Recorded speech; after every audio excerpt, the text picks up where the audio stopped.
Bonjour, je suis Alain Rich, bienvenue dans cette nouvelle émission de C'est dans la Bible.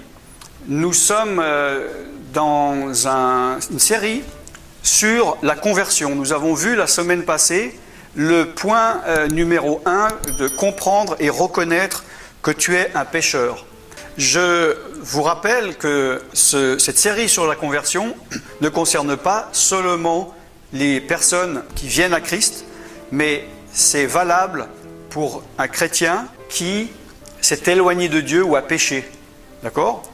C'est très important de comprendre ça, de faire un parallèle. Si toi tu es chrétien, apprends des choses pour savoir comment une personne se convertit, mais également toi, apprends comment faire si tu es dans une situation de péché ou si un jour tu fais une erreur et tu ne sais pas comment gérer la situation.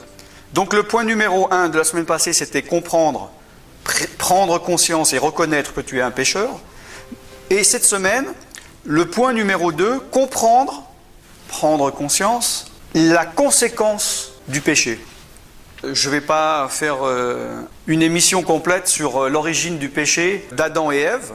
Ça sera peut-être pour une autre émission. D'ailleurs, j'ai fait, vous pouvez regarder dans les archives, une émission qui parlait du péché originel en 2 parties, où nous voyons comment Ève s'est fait séduire par le serpent. Grosso modo, l'homme était en paix avec Dieu et Dieu lui a dit « Obéis, fais ce que tu veux, donc, et voilà toute la liberté que tu as, voici toute la bénédiction que tu as. » Mais ne pêche pas, et la seule chose que je te demande, c'est de ne pas toucher ce fruit, de ne pas manger le fruit de l'arbre de la connaissance du bien et du mal. Sinon, tu mourras. Et il l'a fait, et il est mort. Pas physiquement, immédiatement, dans les 5 minutes, mais il est mort dans son esprit, dans son âme et dans son corps. La mort, la corruption est rentrée dans le monde. C'est pour cela que le dernier ennemi qui sera vaincu par l'agneau, c'est la mort, qui sera jeté dans le lac de feu. Amen, alléluia. Et nous voyons également dans le Nouveau Testament, dans la Nouvelle Alliance, dans le livre des Romains au chapitre 6, verset 23, que le salaire du péché, c'est la mort. Le salaire, c'est quelque chose que l'on nous doit pour un service que l'on rend. Si un patron, il m'engage, il va me dire « Ok, viens travailler une journée, ou bien viens m'aider à déménager mes affaires et je vais te donner un salaire. » Je vais te donner 10 euros ou je vais te donner 100 euros. C'est une chose que tu vas recevoir. Et là, il est dit, le salaire du péché, c'est la mort. Il n'est pas dit seulement la conséquence, mais le salaire. C'est une chose qui est due. Tu as fait quelque chose, on te doit quelque chose. C'est une conséquence qui ne peut pas être séparée de la cause. Donc le salaire du péché, c'est la mort. Nous voyons également dans l'Ancien Testament, dans le livre d'Ézéchiel, au chapitre 18, au verset 4, l'âme qui pêche, donc la personne, l'homme qui pêche, c'est celle qui mourra. Et nous voyons ce que je disais tout à l'heure dans Genèse 2, 17, Dieu qui dit à Adam, « Tu ne mangeras pas de l'arbre de la connaissance du bien et du mal, car le jour où tu en mangeras, tu mourras. » Ou tu mourras certainement, ou tu mourras en hébreu. Donc, le salaire, la conséquence du péché est très grave, c'est la mort. On va passer rapidement au point numéro 3, parce que vous allez comprendre des choses par rapport au point numéro 3. Le point numéro 3, c'est comprendre, réaliser, prendre conscience que Jésus-Christ a payé ton péché sur la croix. C'est-à-dire, tu as fait quelque chose qui a eu une conséquence, tu as une dette, et Jésus l'a payé pour toi. Jésus a pris le salaire pour toi. Bien sûr, quand on parle de salaire, comme je l'ai fait tout à l'heure dans un travail, c'est gratifiant. En travaillant, on a de l'argent, avec cet argent, on peut vivre. Mais là, évidemment, dans ce sens-là, ce n'est pas dans le bon sens. C'est une conséquence négative. Et Jésus-Christ a payé la conséquence, a reçu le salaire de ton péché, de mon péché, des conséquences de ton péché et du péché de l'humanité entière. Et cette conséquence, c'est quoi ? C'est la mort. Et la mort, c'est la malédiction. Jésus-Christ n'est pas simplement... le prix du péché, ce n'était pas simplement pour Jésus de cesser de vivre. Si la mort, c'est arrêter de respirer en pleine santé, qu'il avait à peu près 33 ans, on peut se dire « Ah, il a dû mourir ». il a renoncé à sa vie, il avait encore peut-être 20 ans devant lui, et pour payer ma dette, il a arrêté de vivre. Mais il faut comprendre que le salaire quand on parle du salaire du péché, c'est la mort, le salaire du péché, c'est beaucoup plus que ça. Il est dit dans la parole de Dieu, nous allons le voir, que Jésus-Christ a pris toute ta malédiction. Donc tu n'as plus à vivre ta malédiction. Il a pris tout ton péché, il a pris toutes tes maladies, la colère de Dieu qui était sur toi est tombée sur lui. Il a été, mais spirituellement, psychologiquement, massacré.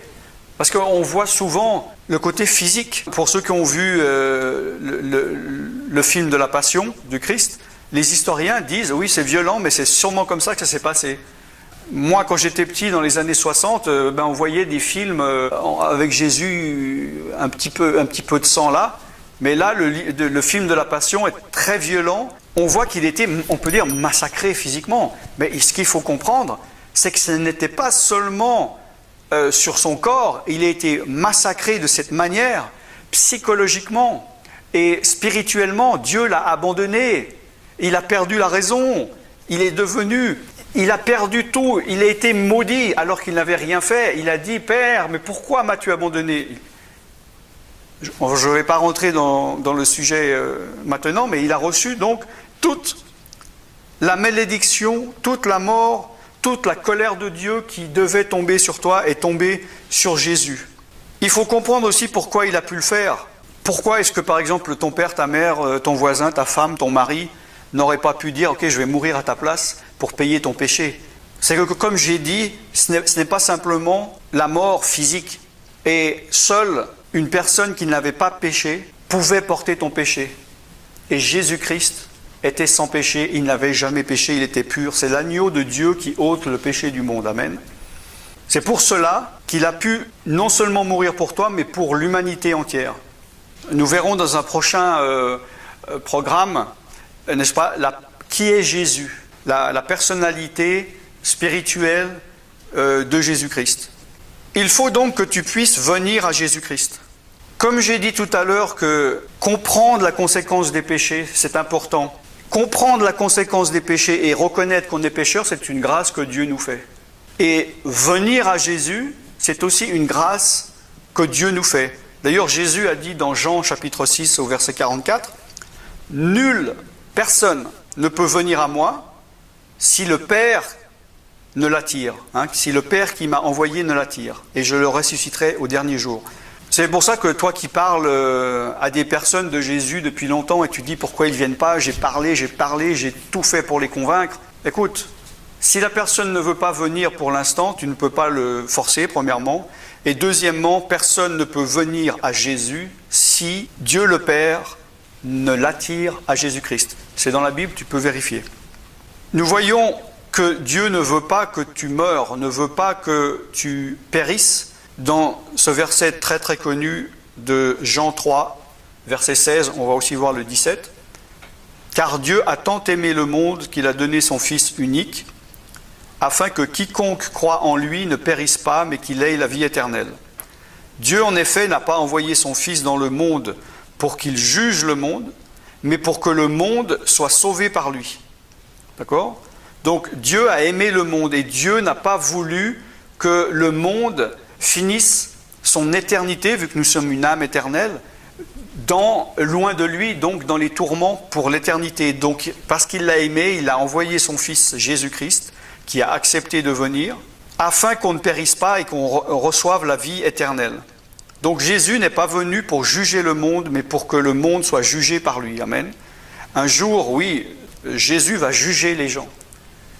D'ailleurs, les gens sont déjà jugés. Nous ne passerons pas en jugement, car Jésus a été jugé à notre place. La parole de Dieu dit que le Père a remis tout jugement au Fils. Et il y aura un jour du jugement, le jugement dernier. Nous voyons dans Galates chapitre 3 au verset 13 que Christ nous a rachetés de la malédiction de la loi, étant devenu malédiction pour nous. C'est ce que je disais tout à l'heure. Jésus étant devenu malédiction pour toi, il t'a racheté de ta malédiction. Ne te dis pas, je dois vivre la malédiction de mes ancêtres, je dois vivre la malédiction qu'on m'a inculquée durant de ma naissance, peu importe, cette malédiction, tu n'as plus à la vivre. Tu es maintenant sous une nouvelle alliance, tu es né de nouveau, tu es une nouvelle créature et tu peux vivre sous la nouvelle bénédiction, mais il faut que tu prennes conscience de cela. Ce serait comme une personne, un pauvre, très très pauvre, qui fait un héritage et qui gagne 1 milliard d'euros, mais qui ne va pas l'utiliser, qui ne le prend pas et qui ne l'utilise pas et qui continue à vivre comme un pauvre. C'est vraiment dommage. Et là, il s'agit de malédiction et de bénédiction, de vie et de mort. Alors Jésus, évidemment, dans Hébreux 7, au verset 25, il peut parfaitement sauver ceux qui s'approchent de Dieu par lui, car il est toujours vivant pour intercéder en leur faveur. Donc, Jésus intercède en ta faveur si tu as péché. Et il peut t'aider parce qu'il est toujours vivant. Amen. Il est ressuscité de la croix. Il y a un autre verset qu'on va voir, Romains 3, versets 24 à 26. Ils sont déclarés justes par sa grâce. Donc, ils, c'est ceux qui croient, hein, les chrétiens, les croyants. C'est un don que Dieu leur fait. Donc, vous voyez que la grâce de Dieu, le salut, la conversion, c'est un don, c'est un cadeau que Dieu fait. Hein? Comme je dis, c'est pas parce que nous sommes meilleurs que nous venons à Jésus, mais c'est parce que Dieu nous a attirés, c'est un don qu'il a fait. Donc c'est un don que Dieu t'a fait par le moyen de la délivrance apportée par Jésus-Christ. Jésus-Christ est venu pour te sauver, pour te guérir, mais te délivrer. Et c'est une grâce qu'il t'a donnée. Il est venu, par la conversion, pouvoir te délivrer de toi-même, de tes liens spirituels, de tes liens psychologiques. Quand je dis psychologique, c'est lié à l'âme, la psyché, et de tes liens corporels. C'est Jésus que Dieu a offert comme une victime destinée à expier tes péchés pour ceux qui croient en son sacrifice. Donc Jésus a été une victime pour expier, pour payer, si tu veux, tes péchés. Et ce sacrifice montre la justice de Dieu qui a pu laisser impunis les péchés commis autrefois en temps de sa patience. Ce sacrifice montre aussi la justice de Dieu dans le temps présent, car il lui permet d'être juste tout en déclarant juste celui qui croit en Jésus-Christ. Il y avait un salaire à payer, il y avait une conséquence, et Dieu étant juste, il n'aurait pas pu simplement dire « Ok, j'oublie, je fais comme si rien n'était passé ». Parce que, et on va conclure ici pour cette semaine, il faut voir que Dieu est amour, mais Dieu est aussi juste. Et imagine que tu es dans une ville où ton père est le juge de la ville, tu fais une erreur et tu es devant le tribunal. Si il te dit « Oh, c'est mon fils, ok, je ne vais pas passer le jugement, ok, tu es pardonné », ça serait un juge inique, ça serait un juge injuste en tant que juge. Mais il aurait été un bon père. Par contre, si il te condamne, il ne fait aucune considération parce que tu es son fils, on va dire c'est un bon juge. Par contre, c'est un mauvais père. Et ce que Dieu a fait, c'est qu'il a réussi à être un bon juge et un bon père en faisant payer Jésus-Christ. Il n'a bien sûr pas pris Jésus en le forçant à mourir, mais Jésus a accepté de mourir. C'est pour ça que le plan de Dieu est si parfait et que l'amour de Dieu est si parfait, l'amour de Jésus est si parfait et le rachat est si parfait. La semaine prochaine, nous allons continuer la troisième partie où nous voyons comment comprendre, comment prendre conscience que Jésus a tout payé, ton péché sur la croix, il a tout accompli. D'ailleurs, c'est ses dernières paroles. À la semaine prochaine, soyez bénis.